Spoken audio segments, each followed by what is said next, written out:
प्रिय विद्यार्थियों, मैं doctor M.K. Sharma, associate professor in maths, government college Rajgarh Alwar, आज तुम्हें समाकारिता अध्याय के अंतिम पड़ाव की तरफ ले जाते हुए कुछ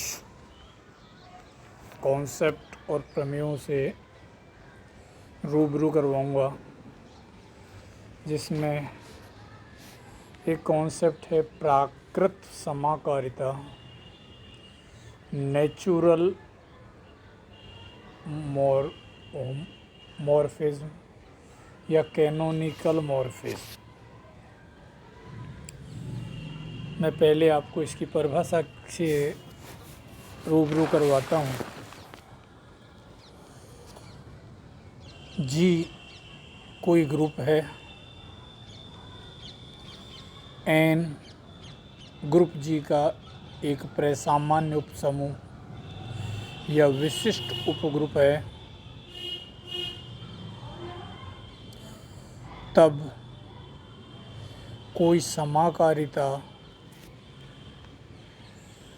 जी से विभाग ग्रुप जी बटे एन पर एफ निम्न प्रकार से परिभाषित है: एफ एक्स बराबर एन एक्स। जी बटे एन का जो अवयव है विद्यार्थियों, ये सहसमुच्चय के रूप में मिलेगा। ये वाम सहसमुच्चय के रूप में मिल सकता है, दक्षिण सहसमुच्चय के रूप में मिल सकता है। तो समूह जी से विभाग ग्रुप जी पर परिभाषित कोई समाकारिता यदि एफ एक्स बराबर एन एक्स के रूप में दी हुई है तुम्हें, तो उस समाकारिता को आप प्राकृत समाकारिता कह कहोगे। इसके ऊपर एक बहुत साधारण सी प्रमेय मैं आपके सामने कर रहा हूँ। पूर्व में भी कुछ प्रमेय अपन ने लिए हैं। यदि एन समूह जी का कोई विशिष्ट उपग्रुप है तथा एफ जी से जी बटे एन पर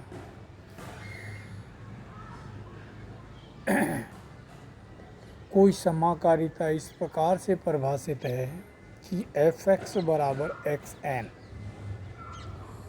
for all x belongs to जी,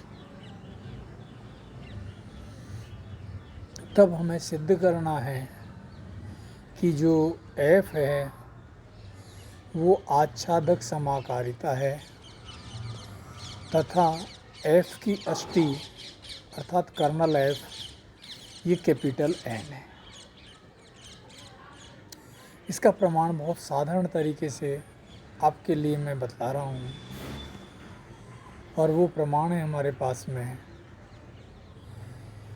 कि सर्वप्रथम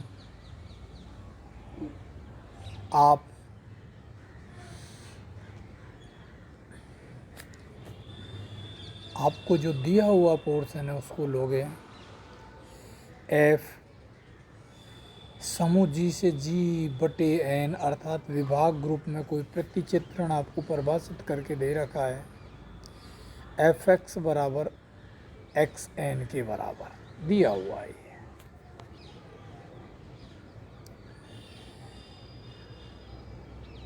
देखिए बालकों, एक्स एन ये अवयव है हमारा जी बटे एन का, अर्थात विभाग ग्रुप का। विभाग ग्रुप का जो अवयव होता है, विभाग समूह का जो अवयव होता है, वो समुच्चय के रूप में मिलेगा। तो एक्स एन बिलोंग्स टू जी बटे एन के लिए एक्स आपका जी का अवयव इस प्रकार है कि एफ एक्स बराबर एक्स एन। अतः एफ जो है वो आच्छादक हो जाएगा। इसको थोड़ा सा मैं आपको स्पष्ट करूँ बहुत अच्छी तरीके से। देखिए, आपका जो समाकारिता है, प्रतिचित्रण है, वो जी से जी बटे एन में है। तो जी का प्रत्येक अवयव जी बटे एन के प्रत्येक अवयव से एफ के माध्यम से जुड़ेगा। अर्थात एफ के द्वारा जी बटे एन में भी कोई भी अवयव असमाकारी नहीं रहेगा, अर्थात सभी अवयव समाकारी हो जाएंगे। अर्थात जी बटे एन में कोई भी अवयव ऐसा नहीं होगा, शेष नहीं रहेगा जो जी के अवयवों से नहीं जुड़ा हुआ हो, अतः ये आच्छादक हो जाएगा। पुनः हम थोड़ा सा आगे की तरफ चलें, हमको इसको समाकारिता सिद्ध करना है। समाकारिता के लिए इसको आप दो अवयव ले लेते हैं, ए बी बिलोंग्स टू जी। समाकारिता की परिभाषा को आप रिकॉल कर लें तो ए बी पर प्रतिचित्रण अपन लगाते हैं एफ ए बी। जैसा आपको एफ परिभाषित कर रखा है, ए बी एन के रूप में लिख दिया जाएगा। ए बी एन को आप लिख सकते हो ए एन बी एन। इस ए एन को आप लिख सकते हो एफ ए, और बी एन को लिख सकते हो आप एफ बी। अर्थात ए बी अवयव है और एफ संयोजन है, एफ प्रतिबिंब है। तो अवयवों का जो प्रतिबिंब है वो प्रतिबिंबों के संयोजन के बराबर है। अवयवों का जो प्रतिबिंब है वह प्रतिबिंबों के संयोजन के बराबर है। तो ऐसी स्थिति में ये जो एफ है ये जी से जी बटे एन पर, अर्थात समूह से विभाग समूह पर एक आच्छादक समाकारिता हो जाएगा। अब हम जो समाकारिता दी हुई है उसकी अष्टी को के रूप में मान लेते हैं। यदि f की अष्टी कैपिटल K है तो अष्टी की परिभाषा से k का जो मान होगा विद्यार्थी हो, k बराबर ब्रैकेट में x बिलोंग्स टू n, जबकि fx जो है वो n का अवयव होगा। ये जो n का अवयव होगा आपका fx,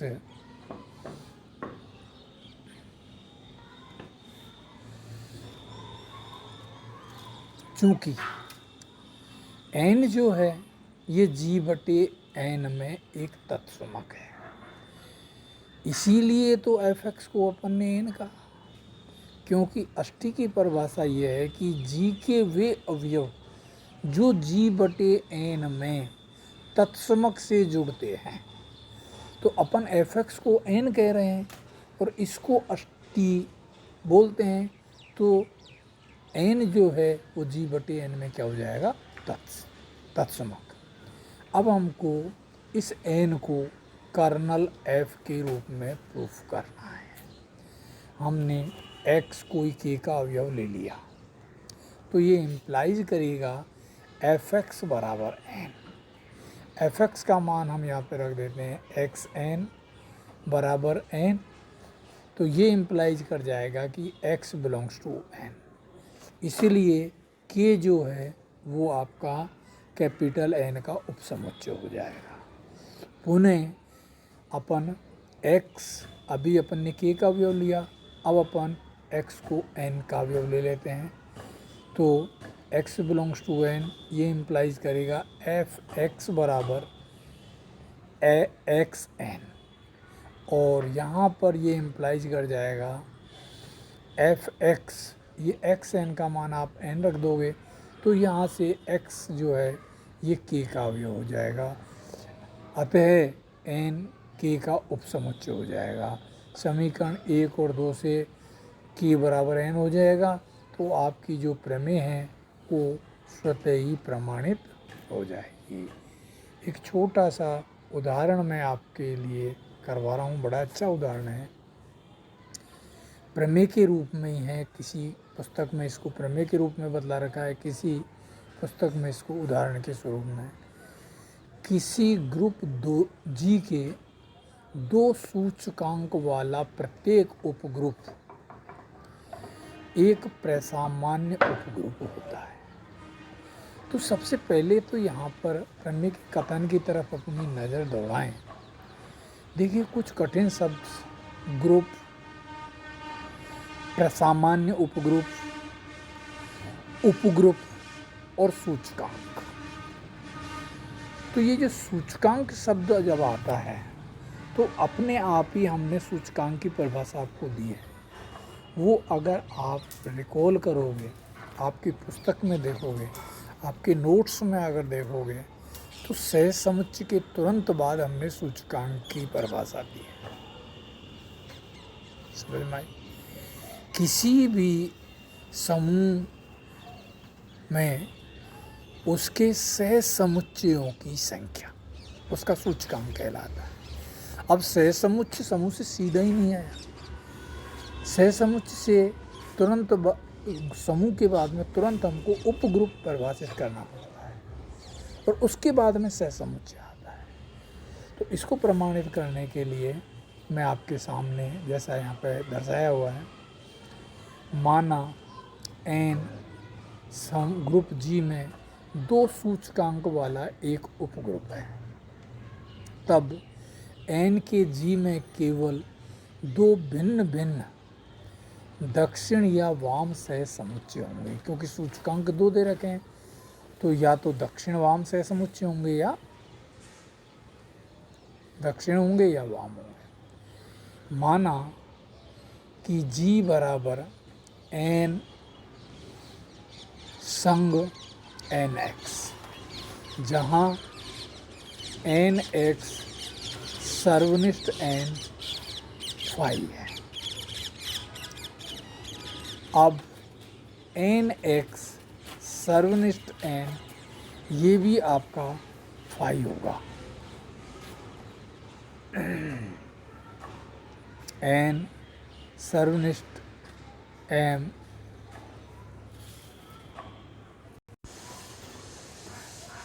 माना जी बराबर एन संग एन एक्स, जहाँ एन एक्स सर्वनिष्ठ एन बराबर फाइव। अब एन एक्स सर्वनिष्ठ एन बराबर फाइव तथा X belongs to N X, ये इम्प्लाइज करेगा कि एक्स एन का अवयव नहीं है, और ये इम्प्लाइज करेगा कि एन और एन एक्स दोनों कैसे हो गए, असंयुक्त। क्योंकि अगर संयुक्त होते तो दोनों में कोई न कोई अवयव उभयनिष्ठ होता। कौन? एन और एन एक्स।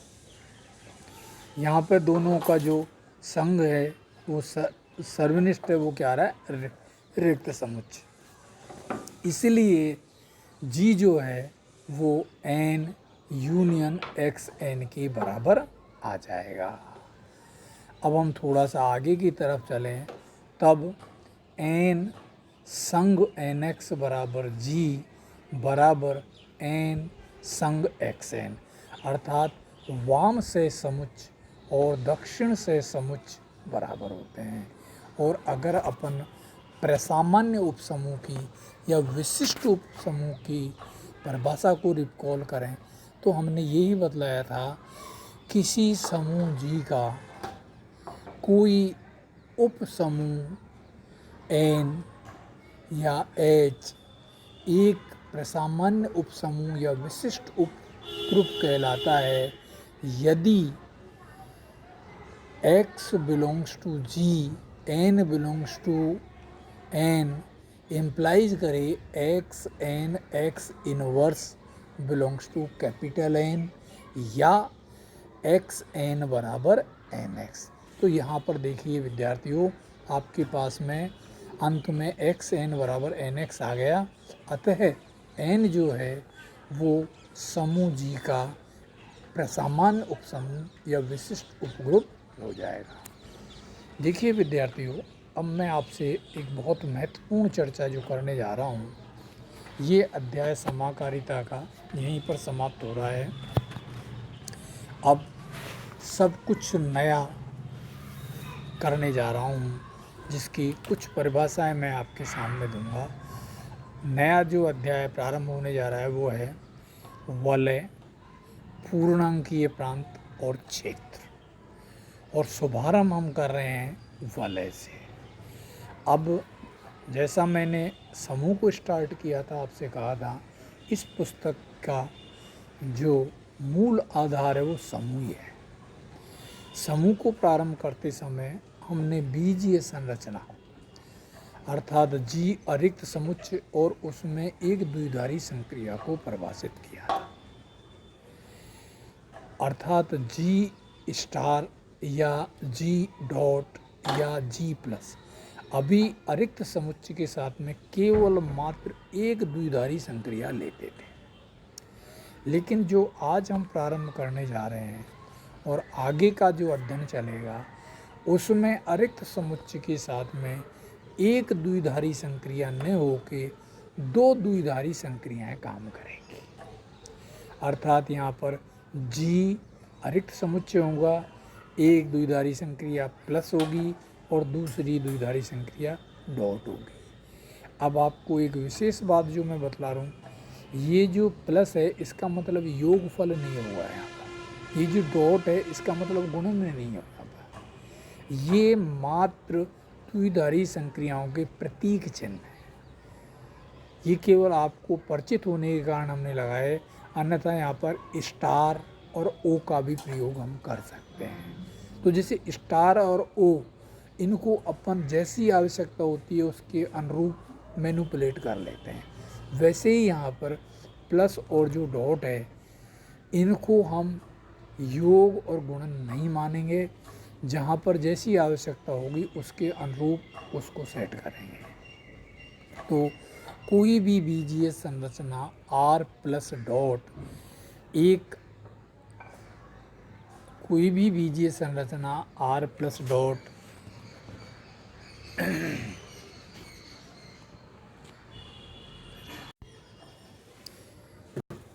यदि आर प्लस अबेली ग्रुप अर्थात जो प्लस संक्रिया है, योग संक्रिया है, उसके लिए आर में संवृत नियम, साचर्य नियम, तत्समक का अस्तित्व, प्रतिलोम का अस्तित्व और क्रम विनिमय गुणधर्म, ये पांचों नियम आर के अंदर योग संक्रिया के लिए संतुष्ट होने चाहिए। दूसरी बात, आर डॉट ये एक सेमी समूह होना चाहिए, अर्थात डॉट संक्रिया के लिए आर में संवृत नियम और साचर्यता संतुष्ट होनी चाहिए। और तीसरा जो गुणधर्म है वो ये है कि बंटन गुणधर्म, जिसको बोलते हैं डिस्ट्रीब्यूटिव लॉ, प्रत्येक A B C belongs to R के लिए A dot B plus C बराबर A dot B plus A dot C के बराबर हो, इसको हम वाम बंटन के नाम से पुकारेंगे। तथा B plus C dot A, अब आप देख रहे हो ए दाहिनी ओर लगा है तो ये बराबर आएगा B dot A plus C dot A, ये दक्षिण बंटन नियम के नाम से पुकारा जाएगा। तो कोई भी बीजीय संरचना आर प्लस डॉट यदि आर प्लस अबेली ग्रुप हो, आर डॉट सेमी समूह हो और बंटन नियम संतुष्ट हो, तो ऐसी बीजीय संरचना आर प्लस डॉट को हम एक वलय के नाम से पुकारते हैं। वह बीजीय संरचना एक वलय कहलाती है। अबेली ग्रुप के 5 सिद्धांत हैं, सेमी समूह के 2 सिद्धांत हैं और बंटनता के 2 सिद्धांत हैं। अर्थात वलय के लिए 9 सिद्धांत जो कोई बीजीय संरचना 2 द्विधारी संक्रियाओं के साथ में संतुष्ट करेगी उसको अपन क्या कहेंगे, वलय। वलय का कुछ वर्गीकरण हुआ तो उसमें सबसे पहले आ रही है तत्समकी वलय। ये तत्समकी वलय क्या होती है? तत्समकी वलय के लिए मैं आपको बतलाऊं कि प्लस वाला जो है वो आपका पूर्ण रूपेण संतुष्ट हो गया। अब आर प्लस, अब तत्समकी वलय के लिए हम शुभारंभ वलय से करेंगे। तो वलय शब्द बोलने का मतलब ये है 9 गुणधर्म अपने आप संतुष्ट हो जाएंगे। तो वलय आर प्लस डॉट एक तत्समकी वलय कहलाती है यदि आर में डॉट के सापेक्ष तत्समक विद्यमान हो, अर्थात आर में डॉट के सापेक्ष तत्समक का अस्तित्व हो, तत्समक गुणधर्म संतुष्ट हो। इसको गणितीय रूप में किसी ए बिलोंग्स टू आर के लिए आर में small E belongs to R इस प्रकार से हो कि ए डॉट ई बराबर ई डॉट ए बराबर ए। अगर ऐसा कहीं मिलेगा तो उसको हम तत्समक गुणधर्म कहेंगे और यही तत्समक गुणधर्म की परिभाषा है। एक और भी प्रकार की वलय है जिसको अपन क्रम विनिमय वलय के नाम से पुकारते हैं। कोई भी वलय आर प्लस डॉट एक क्रम विनिमय वलय कहलाती है यदि आर में डॉट के सापेक्ष क्रम विनिमय गुणधर्म संतुष्ट हो, अर्थात ए प्रत्येक A B belongs to R के लिए ए डॉट बी बराबर बी डॉट ए हो। विद्यार्थियों, ये वलय और वलय के वर्गीकरण की हमने आपसे चर्चा की है। अब आपको घर पर ये सोचना है, पुस्तक में ये देखना है कि इसके कौन कौन से उदाहरण होंगे। क्या प्राकृत संख्याएं कैपिटल एन प्लस और डॉट के लिए एक वलय है? आप सोचिए। क्या पूर्णांक प्लस और डॉट के लिए एक वलय है? तो वलय सिद्ध करने के लिए आपको 9 गुणधर्मों को संतुष्ट करवाना पड़ेगा। वो आप स्वयं कीजिए। समस्या आएगी अपन आपस में डिस्कस करेंगे। धन्यवाद। आज यहीं पर विश्राम लेते हैं।